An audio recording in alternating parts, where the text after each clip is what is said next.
Good evening, everybody. Good evening, sir. Thank you for your question.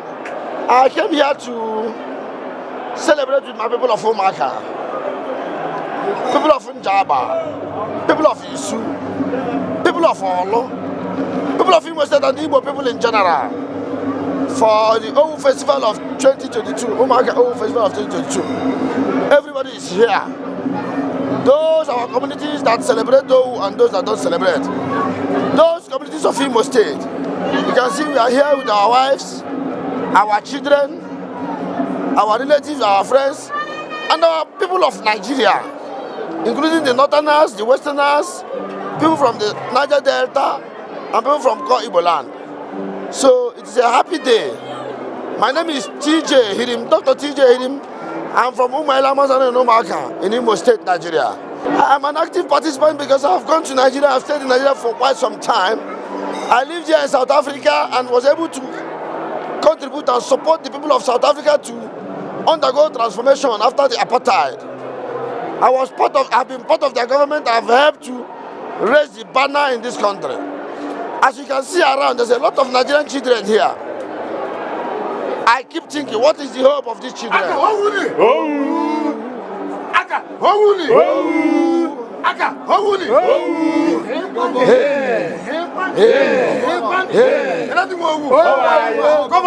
Yes.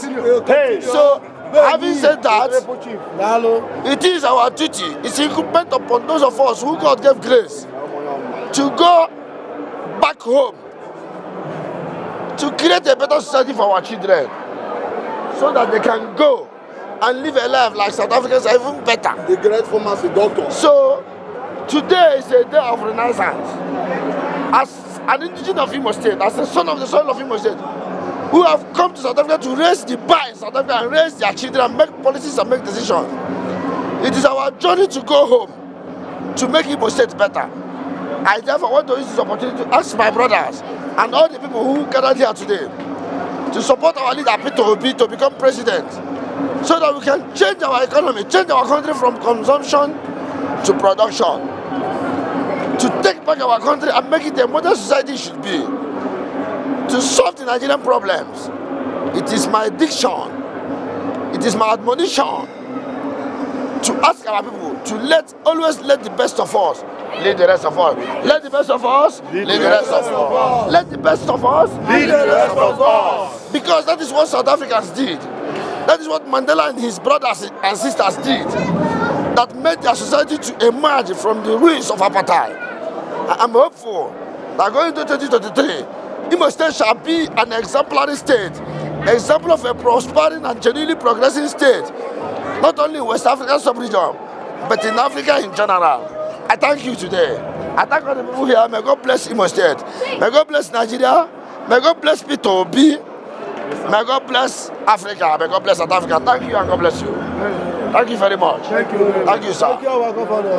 Thank you, our governor. His Excellency. Yes. His Excellency. His Excellency. His Excellency. Yes. DJ Kaineso. TJ Monalala, TJ Kaineso. TJ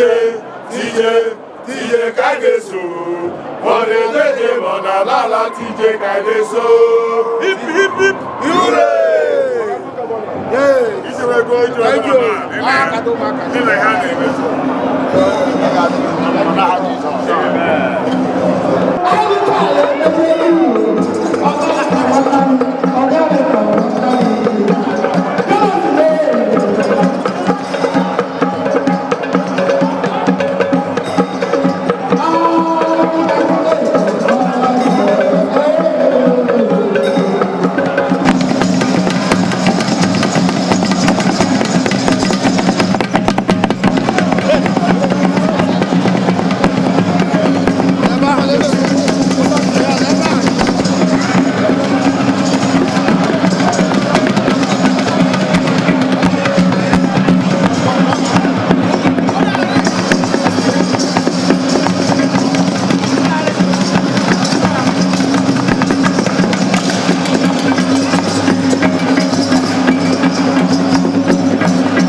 Governor abịawala n'ewu gọvanọ agawala izu okwu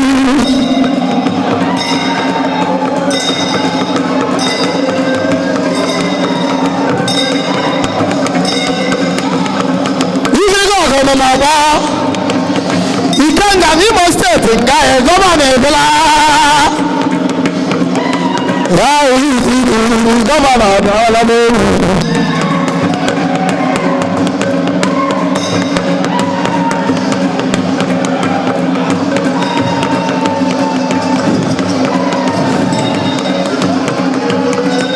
Governor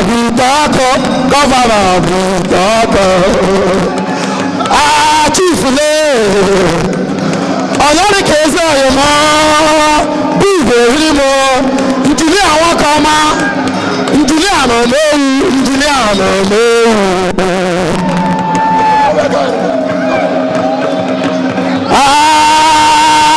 Bí ìbèrè mọ́ kèésì ọ̀yọ̀mọ́ ọ̀kẹ́ ńlá. Ẹsẹ̀ ń tọ́bí ìsìlámù wọn kọ́ máa Ehirim ìbúra láwùú ìbúra gọ́fànà àwọn ẹ̀yẹ mọ̀mọ́ ewu gọ́fànà àbíáwọ́lá lóru gọ́fànà àbíáwọ́lá lóru gọ́fànà ìbúra akụkụ n'azụ awụdị mgbe ọgwụgwọ ime nwa kewe ego ịmana ị ga-achị Imo steeti echeta ya ọfụma gị na chief kwa abịa fọma chairman ụmụaka nga ya na ihe ọrịa ahụ mere ebe ime ebe wee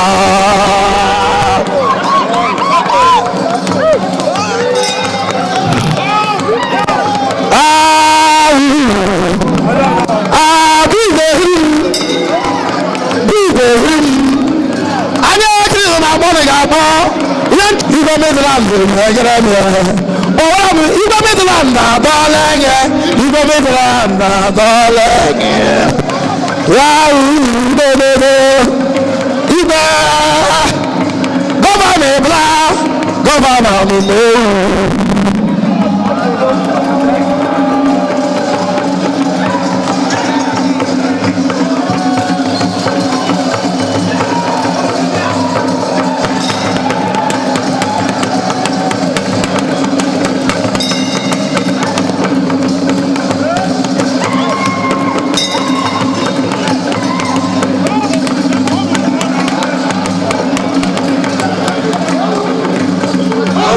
Chief.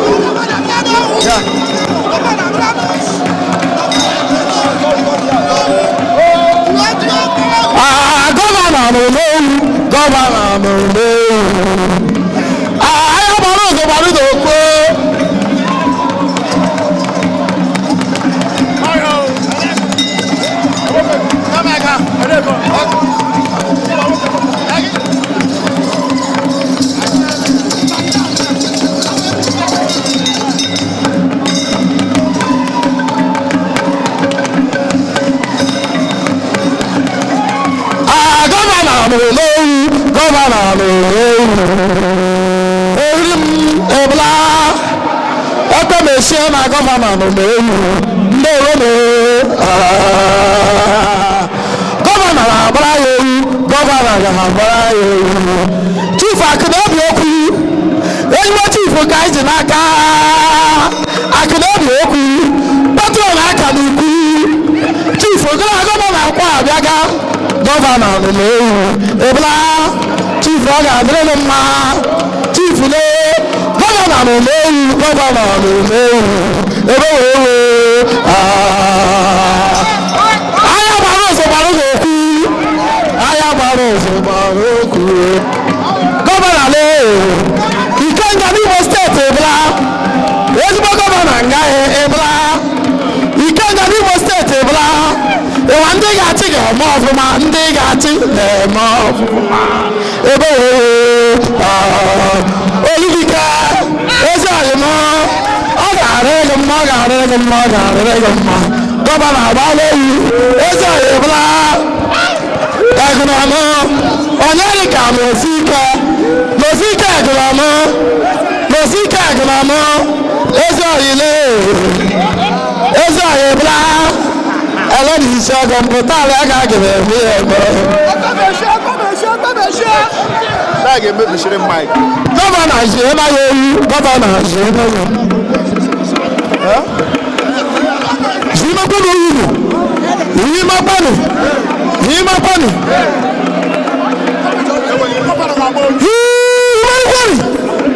Yìí máa gbọ́dọ̀.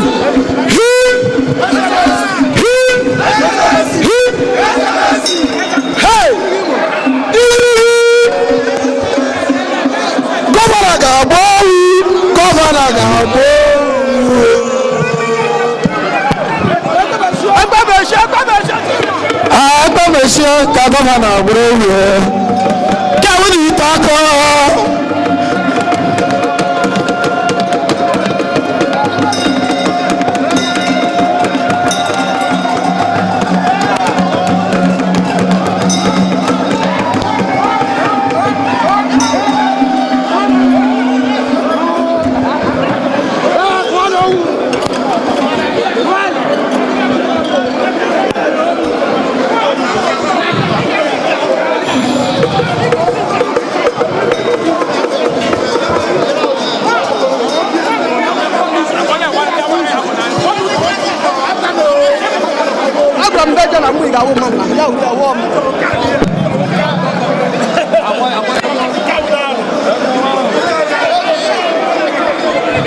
Mgbe gọvanọ agba n'ogwu onye ọbụla pụsịa n'ụzọ egbele ukwu onye ọbụla pụsịa n'ụzọ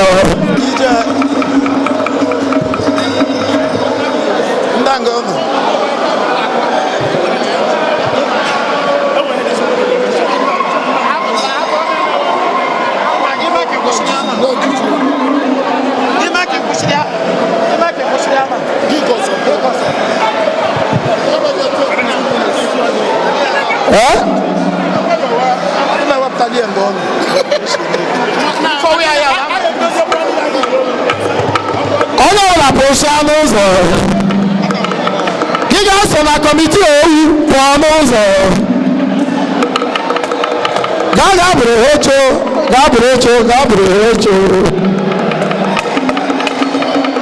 okorocha bọọlụ gbasale prezident Imo steeti bụla prezident ọla ijiri aka Sidoman abụla n'ewu